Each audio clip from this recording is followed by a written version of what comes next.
बिस्मिल्लाहिर्रहमानिर्रहीम। मैं हूं डॉक्टर तैयब अजीज़। आप देख रहे हैं अजीज़ एग्री फार्म यूट्यूब चैनल। अजीज़ एग्री फार्म पर लगाए गए 1847 के खेत के साथ साथ एक्सपेरिमेंट के लिए हमने 1692 की चंद एक पौधे लगाए हुए हैं। तो अब हम एक्सपेरिमेंट ये कर रहे हैं कि मुंजर निकली है तो 1692 और 1847 में क्या डिफरेंस है। तो हमने इस खेत में एक अपने सोर्सेस से मंगवाया हुआ सीड वो लगाया है और चंद एक लाइनें जो है ना वो एक दोस्त से सीड परचेज़ करके पनीरी की शक्ल में वो हमने फिर शिफ्ट किया था और 1692 लगाया। ये मुंजर आपके सामने है 1692 की। इसमें और 1847 में जो डिफरेंस है वो मैं आपको बता रहा हूँ। ये 1692 की मुंजर आप नीचे से देखें ऊपर तक ये बूर की हालत में है इस वक्त, ये सिट्टे से निकल रही है।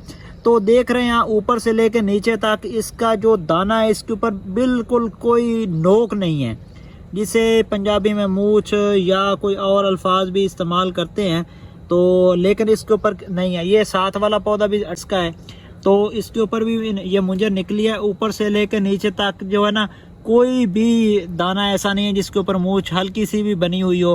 हाँ, कुछ दाने ऐसे हैं जिसके ऊपर थोड़ी सी नज़र आती है, अदरवाइज नहीं। इसके मुकाबले में आप चलते हैं 1847 की तरफ। जी, ये जो लाइनें थी ये 1692 की थी। हम आगे आए हैं 1847 की तरफ। ये वो 1 2 3 ये लाइनें वो हैं जो हमने पनीरी जो है ना वो की सूरत में परचेज़ की थी और हमने खेत में लगाई बाहर से। तो इनके सोर्सेज भी बहुत अच्छे थे। तो ये अपना हमारे इलाके के MNA हैं, उनका रकबा है। उन्होंने ये सीड बतौर उनके कि उन्होंने बड़े अच्छे सोर्सेज से हासिल किया तो उन्होंने भी काफ़ी ज़्यादा क्वांटिटी में लगाए हुए। तो मैंने पनीरी की सूरत में लेके उनसे परचेज़ करके ये 3 लाइनें सिर्फ लगाई हैं, ज़्यादा नहीं हैं। तो मैं अब एक्सपेरिमेंट ये कर रहा था कि 1692 की निस्बत ये जो वैरायटी है ये मेरे ही 1847 का जो खेत है उसके साथ मैच करती है। इसके ऊपर भी आप देख सकते हैं ये सीड के ऊपर जो हल्की हल्की नोक आपको नज़र आ रही हो तो ये सारे दानों के ऊपर मौजूद है। इसके साथ साथ आगे ये लाइन भी देखें, ये बीज जो है इसके ऊपर नोकें जो है ना वो मूछें हल्की हल्की सी वो नीचे से लेके ऊपर तक तमाम दानों के ऊपर मौजूद हैं। तो ये कंपेयर करते हैं अगर 1692 और 1847 को, तो 1692 के ऊपर बिल्कुल नहीं है।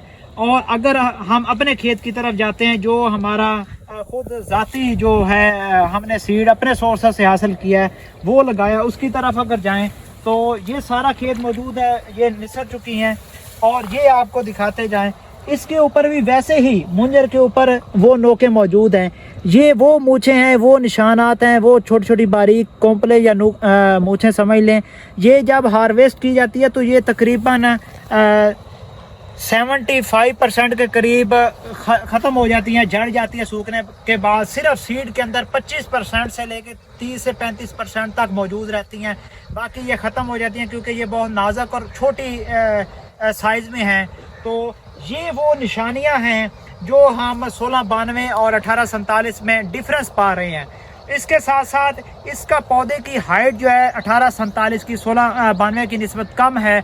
दूसरा, इसका जो नाड़ है वो बहुत ज़्यादा मजबूत है, जिस वजह से इसको इंडिया में भी ये सराहा जा रहा है कि ये गिरती नहीं है, किसी भी सूरत में नहीं गिरती। चाहे आंधी आए, तूफान, बारिशें, कोई भी ऐसा मसला हो, ये गिरती नहीं है। यही वो पॉजिटिव साइन है जो 1847 को तमाम लोग ज़्यादा चाह रहे हैं। और दूसरा डिफरेंस 1692 और 1847 में ये है कि इसके अंदर मुंजर की जो है वो हाइट लेंथ जो है वो ज़्यादा है। उसके साथ साथ मुंजर के ऊपर दानों की तादाद ज़्यादा है। हमने काउंटिंग की है जो 1847 के ऊपर दानों की तादाद है वो तकरीबन 120 तक है और जो 1692 है उसके मुंजरों की तादाद, मुंजर के ऊपर दानों की तादाद वो 100 से लेके 110 तक है।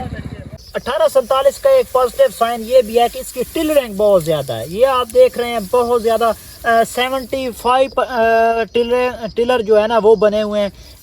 इसकी टिल रैंक जो है ना कैपेसिटी वो 1692 की निस्बत बहुत ज़्यादा है। ये भी एक वो चीज़ है जो 1692 और 1847 के दरमियान डिफर पैदा करती है।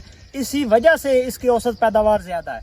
1692 की निस्बत इसके पॉजिटिव साइन मैंने आपको पहले भी बताए हैं कि इसके मुंजर की जो है वो लेंथ ज़्यादा है, उसके ऊपर दानों की तादाद ज़्यादा है, इसकी टिलरिंग कैपेसिटी ज़्यादा है, इसकी हाइट कम है और गिनने की कैपेसिटी जो है ना वो तो है ही नहीं, क्योंकि इसकी जो नाड़ है उसकी जो थिकनेस है वो बहुत ज़्यादा मोटी है, जिस वजह से ये गिरने के चांसेस ही पैदा नहीं होते। तो मैं तो पहली दफ़ा 1847 का मैंने एक्सपेरिमेंट किया है, तो मैंने ये कंपेयर ही किया है कि अभी ये पक के तैयार नहीं हुई, लेकिन इस वक्त तक हमें नज़र आ रहा है जो वो यही है कि इसकी जो थिकनेस है नाड़ की वो बहुत ज़्यादा मोटी होने की वजह से मुझे नहीं लगता ये किसी भी सूरत में ये गिरेगी।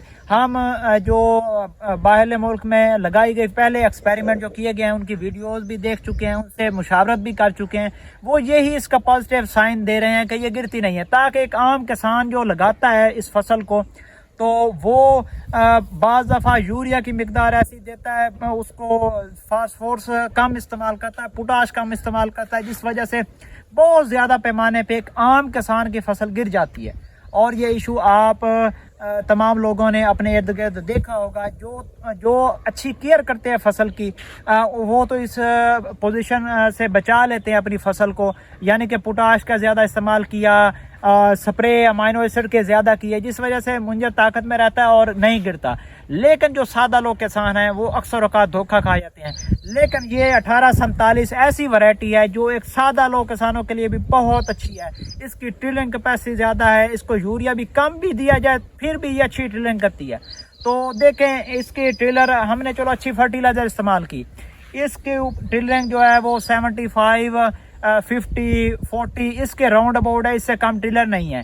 अगर एक सादा किसान कम भी इसके ऊपर खादे या फर्टिलाइजर कम भी इस्तेमाल करता है तो उसकी जो टिलरिंग कैपेसिटी है वो 40-45 से कम नहीं होगी। जो अच्छे दाने हैं वो 45 तक जा सकते हैं। तो ये आम किसान भी इसे इजीली और काश्त कर सकता है।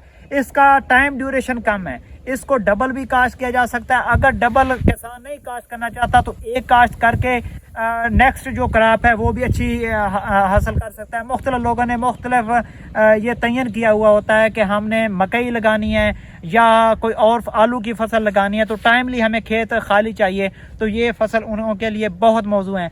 इस वक्त आज जो है 28 मई है, तो ये एक पिछले दिनों जब ये इसने बूर निकाला तो एक लो का बहुत ज़्यादा स्पेल चला, तो हम तो बहुत परेशान हो गए थे। हो सकता है कि इसकी मुंजरें सूख जाएं या इसकी पोलिनेशन का अमल ना हो, लेकिन हमारा एक्सपेरिमेंट बहुत अच्छा रहा। 5 से 7 दिन बहुत ज़्यादा लो चली, लेकिन उसके बावजूद इसके हाफ जो मुंजर के अंदर बहुत अच्छी तरह दाना बन चुका है।